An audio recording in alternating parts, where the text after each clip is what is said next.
she is fighting it every step of the way. If you've been an OG on my channel for a long time, you remember that she got really sick right as I started my channel in 2018. Yes, I've been around that long. Most people don't know, but yes. She got, the short version is, she got diverticulitis. It ruptured her bowel. She went septic. She almost died. She had a stroke. It was a lot of things in about a month worth of time, and it was very stressful. An emergency surgery in the middle of the night to save her life. Crazy. And I do document that, all of it, in my previous rambles, because this is basically like my video diary that I'm sharing with the world. She would hate it if she knew I was doing this, but I do not care. Some of you are very invested in her story and in her, even though you may have no clue what she looks like. I will try to have Sean post some pictures in this video. I don't know if I will use her picture as a thumbnail or not yet. I don't know. Anyway, so my mom is the most independent woman I've ever met in my life. She left home when she was 16. Her father kicked her out, but she made it. And she's been a single mom to me and my brothers and sisters for the last 30 years. I don't know, my dad left when I was 5. I'm 36. So, you know. And she is just my favorite person ever. Y'all know that. So I got a text message on, I don't even remember what day it was now. Wednesday. Gosh, everything's running together.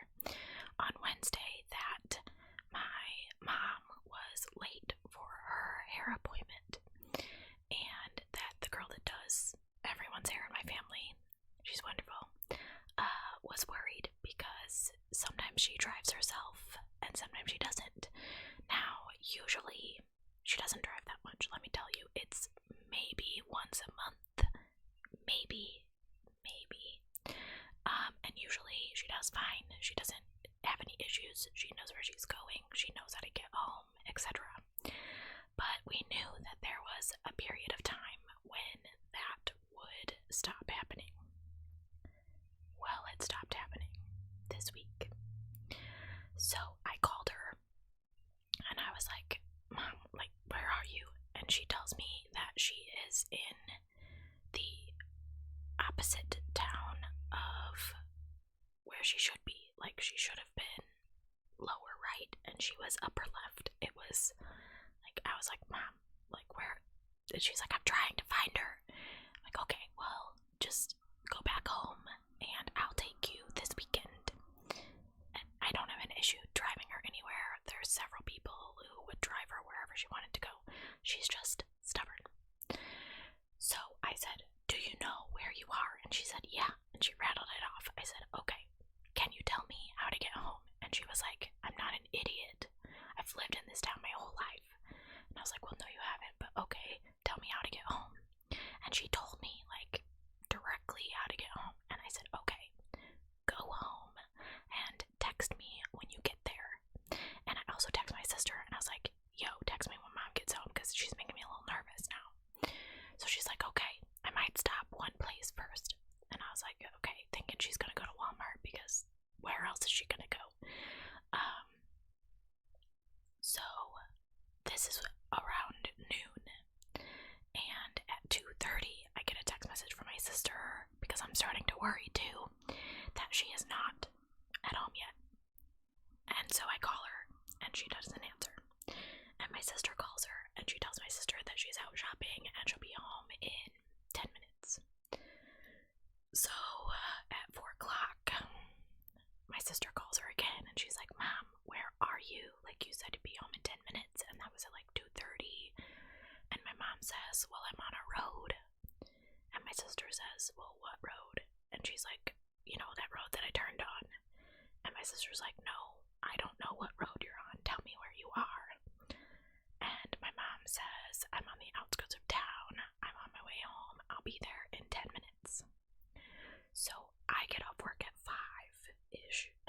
sister, and I'm like, what is happening? Where is she? What is she doing? And in my head, if she couldn't tell you what road she was on, it was because she didn't know. And we have lived in this town on and off my whole life, and she would know what road she was on. And I was like, oh my god, she is out there driving in circles, and she's too stubborn to freaking admit it. So I decide I can't wait around, and I start driving around to look for her. Sean does the same thing. My sister has friends out doing the same thing. My sister doesn't want to leave the house because what if she comes home and we're all out looking for her and raising the alarm? So at about 6:30, I decide, you know what, this is pointless. I'm never going to find her. It is like a needle in a haystack. And I decide that I'm going to make her incredibly angry with me. And I go to the police department. I never, ever in my life thought that I would file a missing persons report on anyone. Ever. And I did. And my channel became very real in the hour and a half that I was sitting in the police station. First of all, a missing persons report is pretty vague, at least in my town. They really didn't want, like, serious information. They wanted to know her name and her date of birth and if she was in a vehicle and what kind it was, but that was really kind of it. And I was like, okay, it was just a one-page thing, and it did say that I had to sign something at the bottom that I acknowledged that she would be put into a national database for missing persons. And I was like, oh my god, I probably search that database all the time. So I fill it out, and I wait, and I wait, and I wait. And then an officer comes out, and he takes me in an interrogation room, or like an interview room, or whatever, that I never want to be in ever again, even though he made me perfectly comfortable. And he starts asking me all the questions I thought would potentially be on the form. You know, when was the last time you spoke to her? What is happening? Why are you here? You know, etc. And I explained that she's never done this before. Like, she's gone shopping and she's come home. But this guy really reassured me. He was like, you're not crazy. You know, if she has early stage Alzheimer's, then she very well could be somewhere in town and just not know how to get home. So that was nice, because I thought they were going to be like, yo, it hasn't even been 12 hours yet, you need to chill. But they didn't. So he goes and he sees if he can find her license plate, which he can, and he does. And he runs it, and she was picked up on one camera in the last 7-8 hours. And it was before I talked to her at noon. And she was like close to the hair salon, but not at the hair salon. So I was like, well, crap, like, where is she? I thought it was strange that no other traffic cameras had really picked her up until the end. So he takes all my information. At the point that I'm in the police station, my sister texts me or calls me. She called, and she was like, hey, she just ran her card at a Casey's, and I guarantee you it was for a Diet Coke, because it was for like $1.28. She got a fountain soda. She had not run her card at all the whole day. She didn't eat anything. It was so weird. So the cop starts calling the Casey's, trying to find out if she's been there, and it was kind of a dead end. So at this point,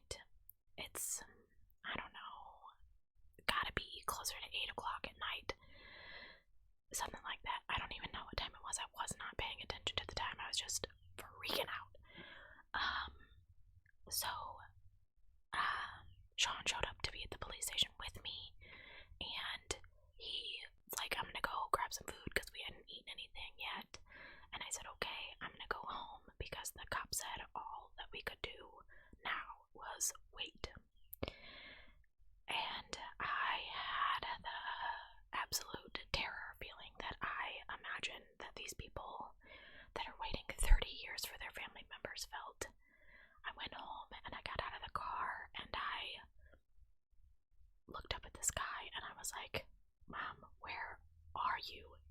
It's dark. It's cold. Where are you? Like, at this point, we knew her phone was dead because we'd been trying to call it, and it was just going to voicemail. She's ridiculously bad about charging her phone, so I knew that that would happen. And that's what I was afraid of, is once the phone dies, like, how do you find her? So I'm at home. I make a post, a Facebook post. I post something on Instagram. I am just crossing my fingers that my phone will ring. Sean gets home with the food. I take one bite, literally one bite, which I'm surprised I even managed to eat it all. And my phone rings, and it says, Mommy, and I have little hearts behind it because I'm a giant nerd. And I pick it up, and I'm like, where are you? And it is a girl named Jaden, who basically saved my mother's life. My mother was in a town about an hour from my house. She had pulled over at the gas station where Jaden worked, and I don't know exactly what transpired in that time, but Jaden charged my mother's cell phone for her. Jaden was smart, and I really need to text her to find out exactly what happened, but she realized that my mother was lost, and she called me, and she said, I'm charging her phone. I can put your address in the GPS and send her home. And I said, no. I will come to you. You just keep her there. I don't care what you have to do. Like, if you have to body tackle her, you just keep her there. And Jaden was like, okay, my job closes at this 10 o'clock or whatever. And she said, so if it's after 10 o'clock, I'll take her to the Denny's and we'll meet you there. And I was like, okay, if she gets any food, like, I'll pay for it. I'm on my way, okay? So at this point, it was like 9:45 to 35. It was long enough that it would be past 10 o'clock by the time I got an hour away.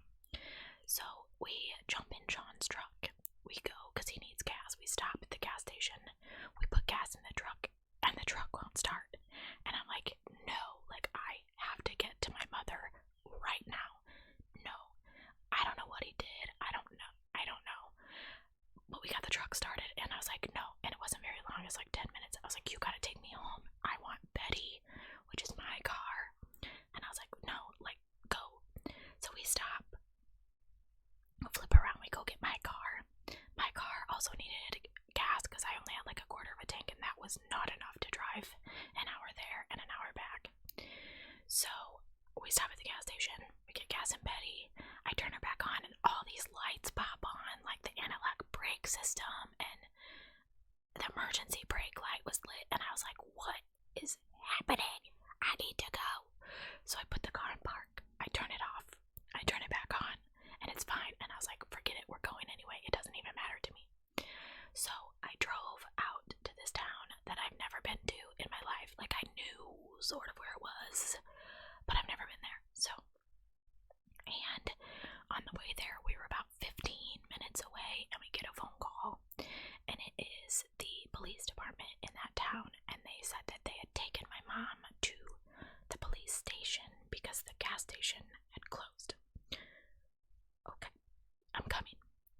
So we pull up. It was like 11:05 or something like that. And we get to the police station, and this very nice officer takes me to my mother. I didn't see her car, so I figured they left it at the gas station, and they did. And so he takes me in the room, and she's in this chair, and she just looks like the tiniest little thing. But man, she was like a sight for sore eyes. I was so relieved to have found her that I just wanted to fall on the floor and cry. I really, really did. And you guys know, again, she's my favorite person ever. So I just thought, we didn't know. And with this channel, so many things could have happened to her. I was just terrified. And so, we start talking with the officer, and was like, what are you doing out here? Like, how did you get out here? And she's like, oh, I drove. And I said, well, what were you looking for? You know, trying to find out how she ended up an hour away from home. And she just really didn't remember. She knew what she was looking for, but she didn't know how to get there. And she was in the complete opposite direction. And so the officer, you know, he says she did a little off-roading in her car, and I kind of looked at him, and he said that there was mud all over the driver's side of the car, which is why I think she stopped the car.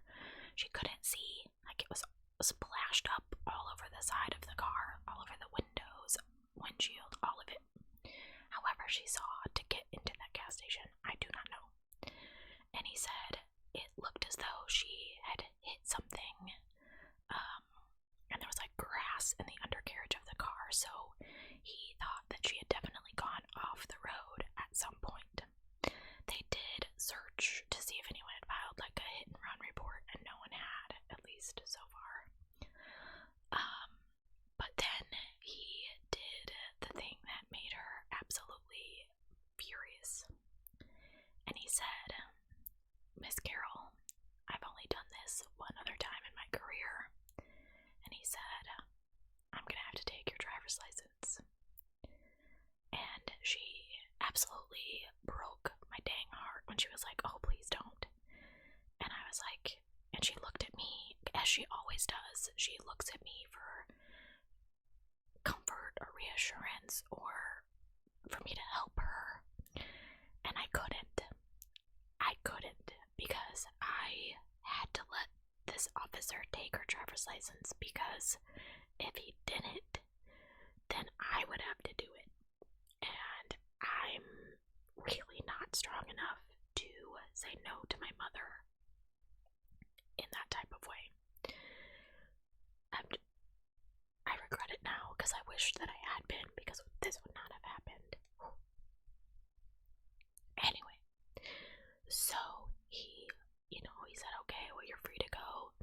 And I said, all right, and we're walking out to the car, and he kind of pulled me aside, and he was like, sometimes it's easier if a stranger does it. And I said, well, I was just going to disconnect her battery cables, because I can't take away her car, like physically, it is hers, and I cannot. But we were hoping that she would surrender the keys all on her own. But after this, my sister and I had already agreed to sit down and have a very hard, very angry conversation. So we're outside, and I'm like, okay, are you ready? And she was like, I don't have anything to say to you. I'm like, I didn't do anything. And she was just like, let's go. I'm like, okay. So we go over to the car, and the police officer had told us where to go get her car that she calls Fred. So we drive over to get Fred from the gas station, and I was so thankful that Jaden was still there, because I got to give her some money for helping me. I really wanted to do that. She tried to refuse it, and I was like, no, you have no idea what you did for me and my family today. Please take the money. Like, you work at a gas station, you can't make that much money. I don't have that much money, but I would give you everything in my bank account for my mother.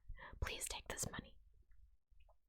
So she did, and she gave me her number, and she said, just text me if you need anything or if you have any questions. And I just kept saying thank you. So we made sure that the windows were clear. Sean looked at the car. It does have a dent. It's a small dent. I don't know. It's somewhere between the headlight and the fog light. So I don't know what she could have hit to make it right there. I don't know. Regardless. So I looked over at her and I said, Mom, you're pretty mad at me. Do you want to ride with Sean home and Fred? And she was like, yes.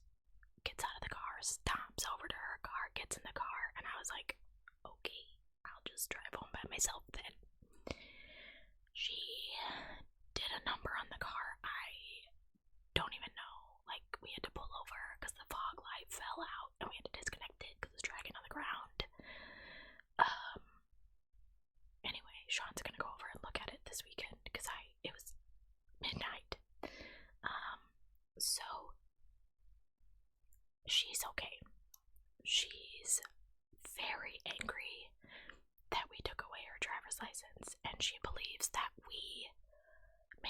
sister, but it was really me that called the police. But she believes we orchestrated the whole thing to take her driver's license away.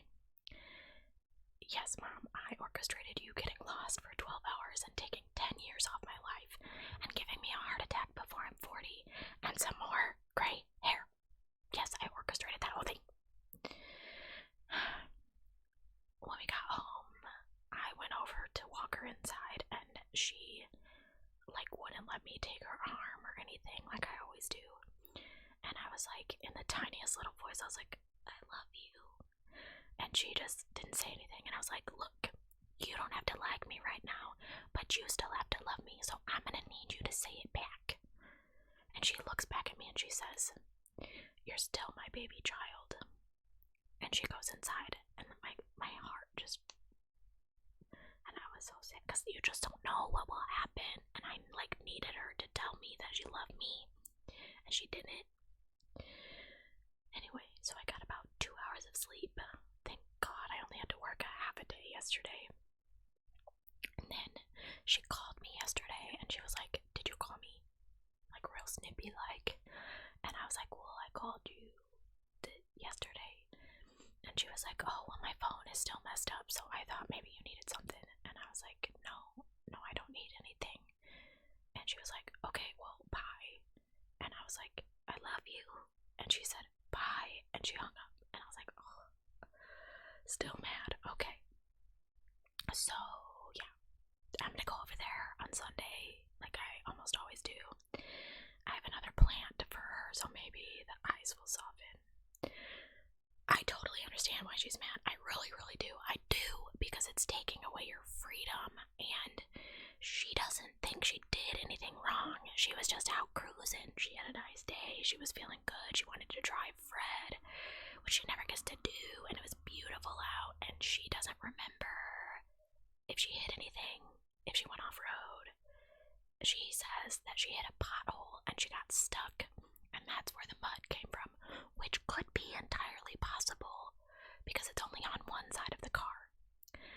But how did you get unstuck, little lady? She doesn't remember any of it, and that, like I tried to explain to her with the police officer, is the problem. You don't know how you got here. You don't know how to get home from here, and you don't remember what happened between here and now. By the time I got to her at midnight or whatever, 11 o'clock, she didn't remember that she was supposed to go get a haircut that morning. She just... So, yes, I filed a missing persons report on my mother on Wednesday, and it was one of the most horrible days of my life. But she is home. She is safe. She is angry, and that's okay, because angry and safe is better than missing. I just couldn't help but think about, her driving into a lake, or being on the side of the road and someone hurting her. She is 4'10" and 80 pounds. It would not take much for someone to overpower her. And I've done a lot of true crime on my channel, and a lot of things went through my head, and it was just terrifying. And I'm sharing it with you guys. Some people may say, oh, well, it's too personal, and maybe I shouldn't have.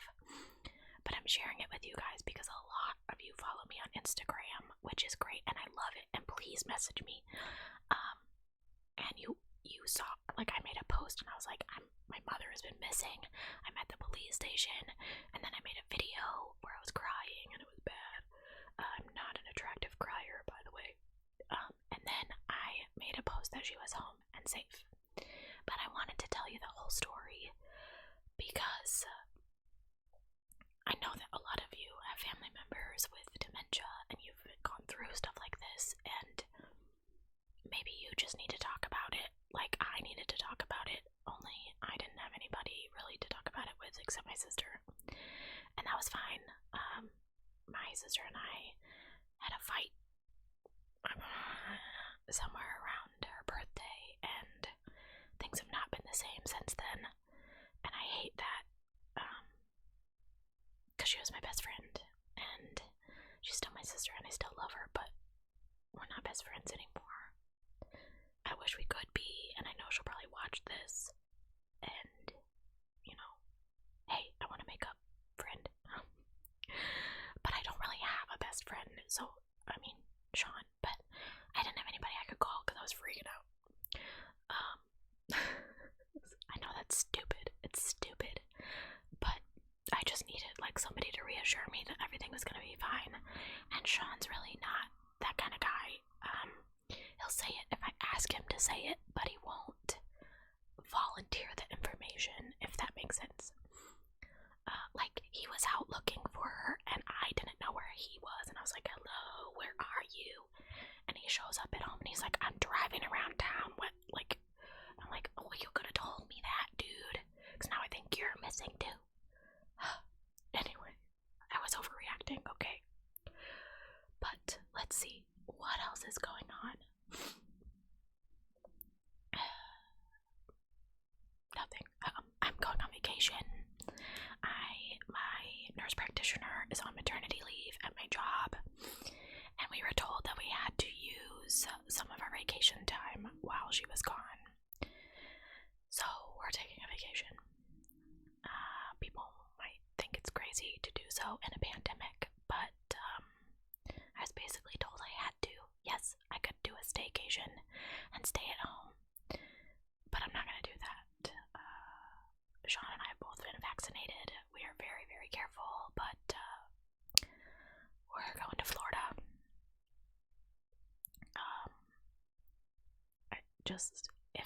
If I don't take a break from my life, I might break down. So don't judge me, don't come for me. People have already said stuff to me, people that I know. It's already paid for. I'm going. I hope I don't get COVID. I will be as careful as I can, but I need the beach. I know that sounds so stupid, but I need the beach, especially after last week. Anyway, thank you guys so much for all your concern, your kind words, your prayers for my mommy. I just love her so much, and I don't know what I will do when she is no longer in this world with me. I have lost my dad already. This is year 6, and my dad and I were not that close, so to imagine losing my mother, I imagine that you will have to put me in a hole right next to her, because I can't even imagine the world without her in it. I know I will have to someday, but Wednesday was not that day. Thank goodness. So, I will catch you guys this weekend